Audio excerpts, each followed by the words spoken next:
আসসালামু আলাইকুম রহমতুল্লাহ। আশা করি সবাই ভালো আছেন। কয়েকদিন ধরে আমি একটা দলের উদ্দেশ্যে বিশেষ করে পোস্ট করেছি।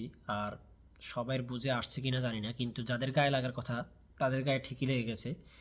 আর এই গায়ে লাগার কারণে তারা আমাকে অনেক ধরনের কমেন্ট করেছে বা কথা বলেছে। তার মধ্যে অন্যতম একটা কথা, তারা আমাকে জামায়াতের সদস্য বা জামায়াতের দল বলে ট্যাগ লাগিয়ে দিয়েছে আর কি। তো তাদেরকে আমি বলতে চাই, প্রথমত আমি কোনো দল করি না। আমি যে রাজনীতিক বিশ্বে চলতেছে এই রাজনীতির সাথে ইসলামের কোনো সম্পর্ক নেই বলেই আমি এই রাজনীতিকে কোনো দল করি না।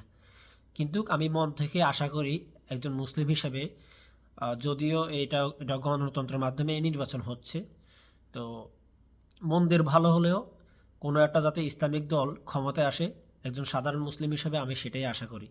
আর বলে রাখি, জামায়াতের সদস্য হওয়া তো মুখের কথা না। তারা আমাকে জামায়াতের ট্যাগ লাগিয়ে দিয়ে জামায়াতের সদস্য বানায়। তো বিষয়টা আমার কাছে একটু লজ্জাজনক বিষয়, কারণ আহ, অত আমি ইসলাম সম্পর্কে অত জ্ঞান ধারণা আমার মধ্যে নাই। আমি একজন সাধারণ ইসলামপ্রিয় মানুষ। তারা আমাকে যেভাবে হোক, আমার কথার কারণে তারা আমাকে ট্যাগ লাগিয়ে দেয়, বা ওই বিএনপির বিরুদ্ধে কথা বলার কারণে সেই দলের নামটা এখনই আমি মুখে নিলাম, অনেক দিন মুখে আনি নাই। তো সেই দল হলো বিএনপি। এই বিএনপির বিরুদ্ধে কথা বলাতে মূলত এই তারা আমাকে জামায়াতের সদস্য হিসেবে গণ্য করে। তো আমি তাদেরকে বলতে চাই, জামায়াতের সদস্য হওয়া মুখের কথা না, কী কারণে জামায়াতের সদস্য হতে গেলে একজন মুসলিমকে বা একজন মানুষকে পাঁচ ওয়াক্ত নামাজি, পাঁচ ওয়াক্ত নামাজের সাথে ইসলামের জ্ঞান ধারণা যথাযথ জানার সাথে আমল করতে হয়, এবং ইসলামের বাণী মানুষের কাছে পৌঁছে দেওয়া তাদের একটা দায়িত্বের মধ্যে পড়ে। তারা সেগুলো যথাযথ পালন করে। তো আমার মতন মানুষ তো তা জামায়াতের সদস্য হতে পারবে না। হয়তো আমরা যারা সাধারণ মানুষ আছে, যেহেতু এখন নির্বাচন, আমরা চাইলে জামায়াতকে ভোট দিতে পারি। এটা একটা সাধারণ মুসলিম হিসেবে জামায়াতকে ভালো মনে করে জামায়াতকে ভোট দিবে, এটাই আশা করতে পারে আর কি। তো আমিও সত্যি কথাই বলি, আমিও ব্যক্তিগতভাবেই অন্য কোনো দলকে অত ভালো দেখতে পাচ্ছি না, জামায়াতকে যতটা ভালো মনে হচ্ছে। আমি বলবো না জামায়াত একদম সঠিক 100% ঠিক দল। জামায়াতের মধ্যে অনেক কিছু আহ, ভুল আছে, যেগুলো সব দলের মধ্যে আরও বেশিই থাকে। তো সেগুলো নিয়ে আমি কথা বলার মানুষ না, সেগুলো আমি বলবো না। কিন্তু যেই দলটাকে আমি আহ, একজন সাধারণ মানুষ হিসেবে বিচক্ষণ করে দেখলাম ক্ষমতায় আসার যোগ্য না, তাহলে সেই দলের সম্পর্কে আমি কথা বলবো না কেন? এটাই আমার কথা। তো সেই দলের হিস্ট্রি তারা জানে, তারা তো আশা করি জানে না। তারা হয়তো একটা চেতনা নিয়ে থাকে যারা বিএনপি করে। সেই চেতনাটা হলো আহ, জিয়াউর রহমান আহ, গণতন্ত্র কায়েম করছে। অনেক ভালো মানুষ ছিলেন, সেটা ঠিক আছে, উনি শহীদ হয়েছেন, আল্লাহ তালা ওনাকে বেহেস্ত নেক, আমিন। তো ওনার আদর্শ এখন সেই বিএনপির মধ্যে নেই, এটা আমরা সাধারণ মানুষ সবাই জানি। বিএনপি এখন চাঁদাবাজি, দুর্নীতিবাজি, মানুষের সম্পত্তি লুটপাট, এগুলোর মধ্যে তারা জড়িত আছে। আওয়ামী লীগের পরে বলা যেতে পারে তারা এখন এক নম্বরে এই যত রকম কুকর্মে আছে সেগুলোর সাথে জড়িত। আওয়ামী লীগের পরে বিএনপি সব এগুলোর মধ্যে জড়িত আছে।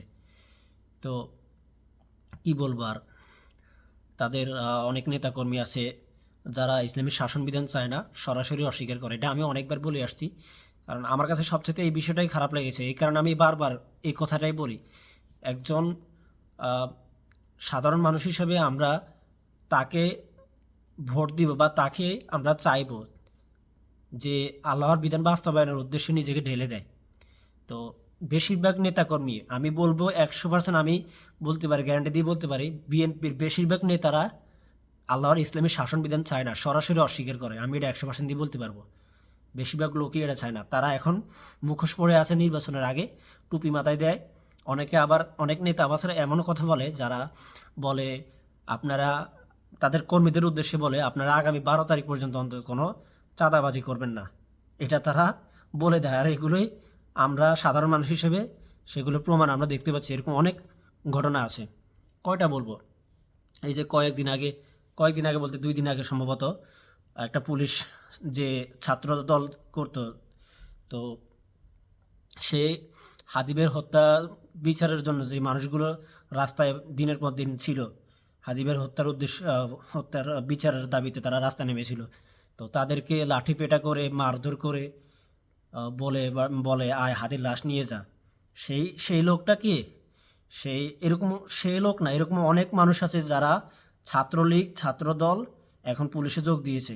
না হলে এই পুলিশদের মধ্যে এত অমানবিক আচরণ বা মানুষকে বেধড়ক যেভাবে মারধর করেছে এগুলো তো আমরা দেখতাম না।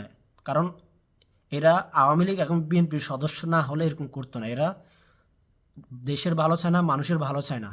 এরা ক্ষমতা দুনিয়াদারিত্বের কারণে মানুষের প্রতি অত্যাচার করে এই দুনিয়াদারির উদ্দেশ্যে। এই দুনিয়ার ক্ষমতা তাদের প্রধান উদ্দেশ্য। তো একজন সাধারণ মানুষ হিসেবে আপনাদেরকে জানার উদ্দেশ্যে আমি এই কথাগুলো বললাম। আশা করি যাদের বুঝে আসার কথা তাদের বুঝে এসেছে। আর বেশি কিছু বলতে চাই না।